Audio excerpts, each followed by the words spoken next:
Digital transformation for me means enabling change and removing waste from the overall process.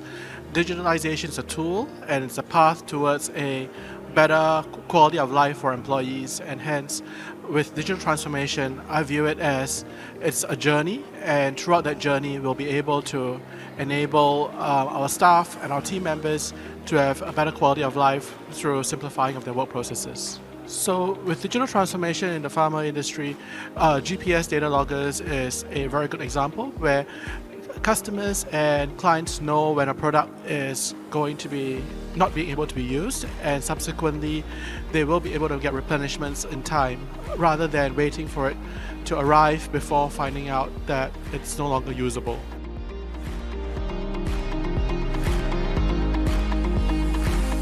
I think the most important part is really to make use of data and to basically orchestrate all collected data, and combining these data sets enables then ultimately to take qualified decisions on what kind of packaging to use, what kind of logistics provider, but then also what kind of lanes.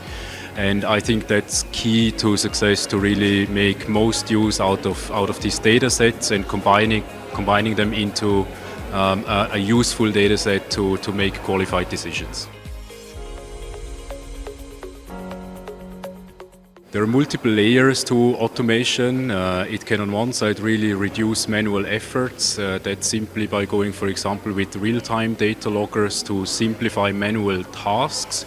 But then also more complex topics can be addressed, for example, the release management of products, using stability data straight away to have a very seamless release process.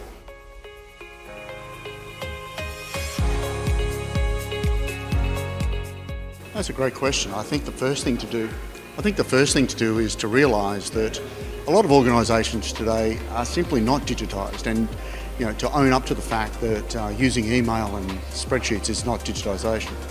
One of the first things that you probably can do is to adopt a control tower.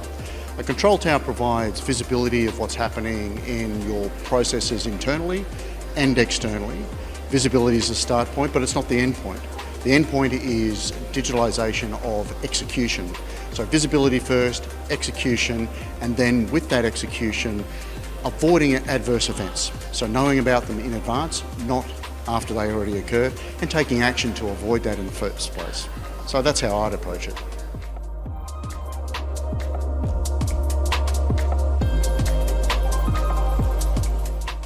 Yeah, that's another good question. I think the first thing there is to realise that transformation or transformational activities, overused term in today's society. Having children, that's a transformational event in anybody's life, but in a digital sense for supply chain, transformation can again be looking forward rather than rearward. And what do I mean by that?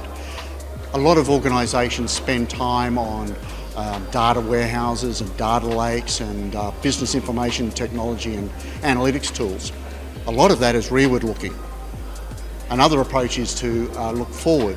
To look forward, control tower technology, so that you can take updates of near real time of what's happening in your program of work end to end in your supply chain. By doing that, you're avoiding adverse events, not reacting to them after they've occurred. And that's one of the greatest things that control tower technology bring to supply chains these days.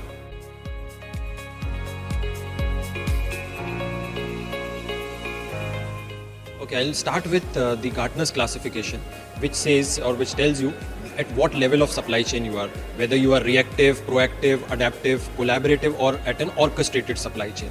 So to move up this ladder from a reactive supply chain to an orchestrated supply chain, you need to have the digital enablement, you need to have the tech, and that these two components or these two strong pillars of supply chain will drive agility, innovation and resilience. And let me also add another thing, which is your reliability. So when you have the digital enablement and the technology as the strong drivers and pillars, you can have the right decision making and hence take your supply chain forward in terms of more agile and more customer centric. Thank you.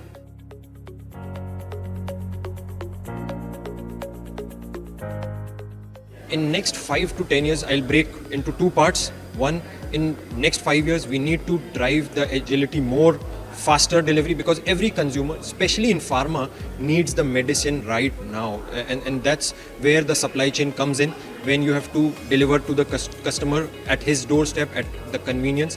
And same ways lies for the global manufacturers like us, where we deliver to the globally all the countries, almost 200 countries around the globe. So that's the agility coming in terms of quick deliveries. Second, in terms of how you improve your supply chain, couple of notches ahead, by improving your technology. So your drivers of technology, the data should flow seamlessly across all the supply chain functions, be it your logistics, be it your demand planning, forecasting, your procurement, even I would say to your human resource functions or your HR teams, because they need to plan all in sync. So your SNOP should have one single source of data, and that should flow on a real-time basis.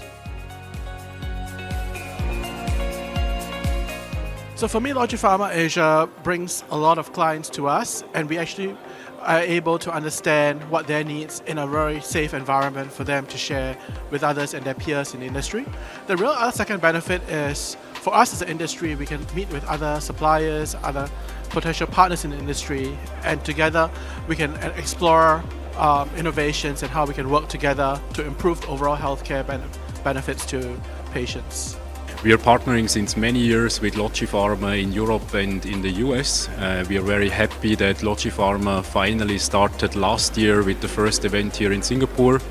And it's just really great to see how Logipharma can bring the industry together and can help us on one side, the suppliers, to really have a great venue, a great event where we can share experience, knowledge, but then also talk to other industry leaders about the current challenges. The two key benefits of these events is clearly the opportunity to collaborate with one another, bring new ideas together and exchange how you see the transformation of the supply chain. You know, it doesn't happen overnight, and these events allow people to get together and start the journey with one another, learn from one another, and then measure how they've succeeded or otherwise. So I think this is very exciting platform where in a conference you have people coming from across the globe, actually, not just from Asia. So you learn and grow together, you cross culture, you cross pollinate your learnings, and you understand their part of supply chain, what are the latest advancements happening in other parts of the globe. So I think that makes it even more exciting. And plus the members that you see in terms of the logistic partners and other players that you see here are again providing you global services under one roof. So I think that makes it very unique and different.